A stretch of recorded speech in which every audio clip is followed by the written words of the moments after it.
नमस्कार। स्वागत है आप सभी का हमारे चैनल पर। भिन्न भिन्न गृह कार्यों में और व्यावसायिक कार्यों में बिजी होने के कारण मैं काफ़ी दिनों से वीडियो डाल नहीं पाया, पर आज मैं जो भी लेकर आया हूँ वो जानकारी आपके लिए बहुत ही महत्वपूर्ण होने वाली है। बस मैं आपसे एक ही अपेक्षा चाहूँगा, आप ज़्यादा से ज़्यादा सब्सक्राइब करके और शेयर करके मेरा मान-वर्धन करें। तो चलिए ज़्यादा समय न लेते हुए वीडियो को शुरू करते हैं। आज मैं लेकर आया हूँ जानकारी महत्वपूर्ण लेखकों के बारे में, जो शायद आप नहीं जानते होंगे कि किस वेद, किस पुस्तक के रचयिता कौन हैं और उनके ब्राह्मण कौन हैं। तो मेरा आपसे निवेदन है, कुछ सेकंड के लिए समय देता हूँ, आप कॉपी पेन निश्चित रूप से ले लीजिए। बहुत ही महत्वपूर्ण तथ्य हैं, ले लीजिए। चलिए शुरू करते हैं। तो सबसे पहले हमारी जो रचना है अष्टाध्यायी, उसके लेखक हैं पाणिनि जी। दूसरी रचना है रामायण, उसके रचनाकार हैं महर्षि वाल्मीकि जी। तीसरी महाभारत, महाभारत के रचनाकार हैं वेद व्यास जी। चौथी रचना है अर्थशास्त्र। करने के बाद और 80-85 प्लस 100% संतुष्ट होने के बाद ही मैं आप लोगों के पास प्रस्तुत करता हूँ। तो चलिए आगे बढ़ते हैं। चौथी रचना है अर्थशास्त्र। अर्थशास्त्र के लेखक हैं चाणक्य। पांचवी हमारी रचना है महाभाष्य। महाभाष्य के लेखक हैं पतंजलि जी। फिर अगला नंबर आता है सत्सहसारिका सूत्र। देखिए शब्द थोड़ा कठिन है, सत्सहसारिका सूत्र, और इसके रचनाकार हैं नागार्जुन जी। इसके बाद आता है बुद्ध चरित्र। बुद्ध चरित्र के रचनाकार हैं अश्वघोष जी। फिर आता है सौदरानंद। सौदरानंद के लेखक हैं अश्वघोष जी। इसका 9वें नंबर पर है महाविभाषा शास्त्र। इसके लेखक हैं वसुमित्र जी।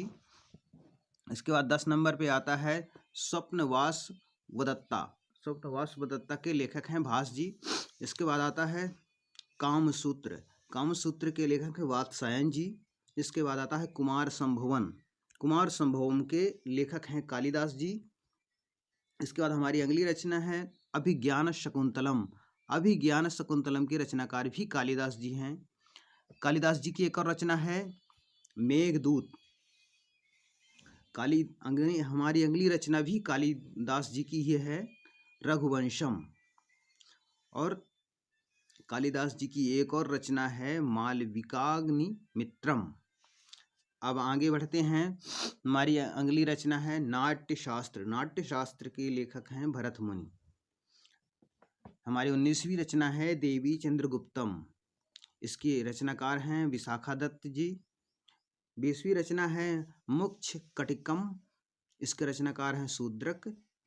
और 21वीं हमारी रचना है सूर्य सिद्धांत। सूर्य सिद्धांत ये काफ़ी वैज्ञानिक भी है और इसके रचनाकार हैं आर्यभट्ट जी। आर्यभट्ट जी महान वैज्ञानिक भी हुए थे। हमारी 22वीं जो रचना है वह वृत्तंसिता। इसके रचनाकार हैं बराह मिहिर जी। आपको शायद ज्ञात ही होगा, पुराने समय में अपने समय के बराह मिहिर जी जो थे महान वैज्ञानिक थे। हमारी 23वीं रचना है पंचतंत्र। पंचतंत्र के रचनाकार हैं विष्णु शर्मा जी। 24वीं रचना है कथा सरित सागर। इसके रचनाकार हैं सोमदेव जी। हमारी 25वीं रचना है अभिधम्म कोश। इसके रचनाकार हैं वसुबंधु जी। 26वीं रचना है मुद्रा राक्षस और इसके रचनाकार हैं विशाखा दत्त जी। 27वीं रचना है रावण वध। इसके रचनाकार हैं भाटट जी। 28वीं हमारी रचना है किरातार्जुनीयम। किरातार्जुनीयम और इसके रचनाकार हैं भारवी जी। हमारी 19वीं रचना है दशकुमार चारितम। इसके रचनाकार हैं दांडी जी। 23वीं रचना है हर्षचरित। इस रचनाकार हैं बाणभट्ट। बाणभट्ट की एक और रचना है, बाणभट्ट जी की एक और रचना है कादम्बरी। हमारी 32वीं रचना है वासवदत्ता। इसके रचनाकार हैं सुबंधु जी। और यहाँ पर हमने 3 रचनाएं ली हैं हर्षवर्धन जी की। पहली है नागानंद, दूसरी है रत्नावली और तीसरी है प्रियदर्शिका। अब आगे बढ़ते हैं। 36वीं हमारी रचना है मालती माधव। इसके रचनाकार हैं भावभूत।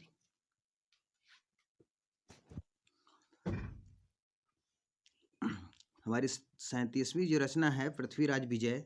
इसके रचनाकार हैं जयानक। हमारी 38वीं रचना है कर्पूर मंजरी। इसके रचनाकार है राजशेखर।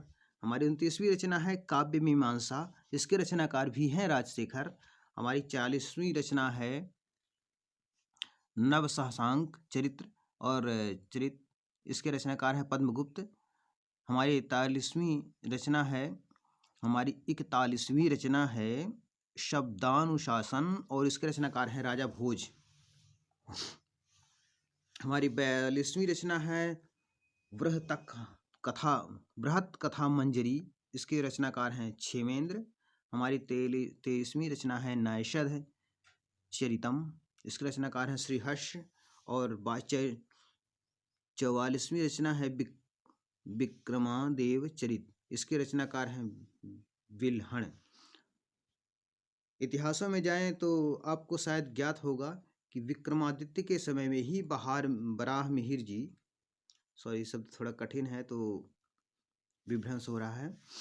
विक्रमादित्य के समय में ही बराहमिहिर जी जो महान वैज्ञानिक हुआ करते थे, तो ग्रह नक्षत्रों के चालों के हिसाब से वो आने वाले समय में संकटों का पता बता दिया करते थे। तो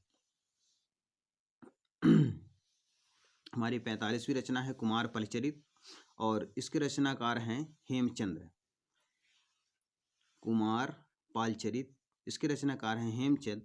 और हमारी 46वीं रचना है गीत गोविंद। इसके रचनाकार हैं जयदेव। 47वीं हमारी जो रचना है पृथ्वीराज रासो। देखिए ये पृथ्वीराज रासो जो है लगभग शुरू से और जीवन के अंत तक की पृथ्वीराज के बारे में जितनी भी जानकारियाँ ज्ञात अज्ञात हैं इसमें हैं। तो पृथ्वीराज रासो की जो लेखक हैं वो हैं चंद्रवरदाई। तो वो जब तक थे पृथ्वीराज के साथ में थे तो उन्होंने जो कुछ लिखा है उसी को सत्य मानकर और उसी को बताया जाना। हालांकि इतिहास में तो काफ़ी तोड़ मरोड़ किया गया है, फिर भी यदि आपको सत्य जानना है तो आप चंद्रवरदाई की लिखी हुई, मेरा आपको रिकमेंडेशन है, आप चंद्रवरदाई की लिखी हुई पृथ्वीराज रासो को जरूर पढ़िए। हमारी 49वीं रचना है हमारी जो 48वीं रचना है रजत रंगिणी। इसके लेखक है कल्हण। 49वीं रचना है रासमाला। इसके लेखक हैं सोमेश्वर। हमारी 50वीं रचना है शिशुपालवध। इसके लेखक हैं माघ।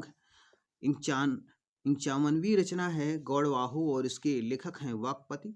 52वीं रचना है हमारी रामचरित। इसके लेखक है संध्याकार नंदी। 23वीं रचना है दयाशब काव्य और इसके लेखक हैं हेमचंद्र। अब आते हैं वेद पर।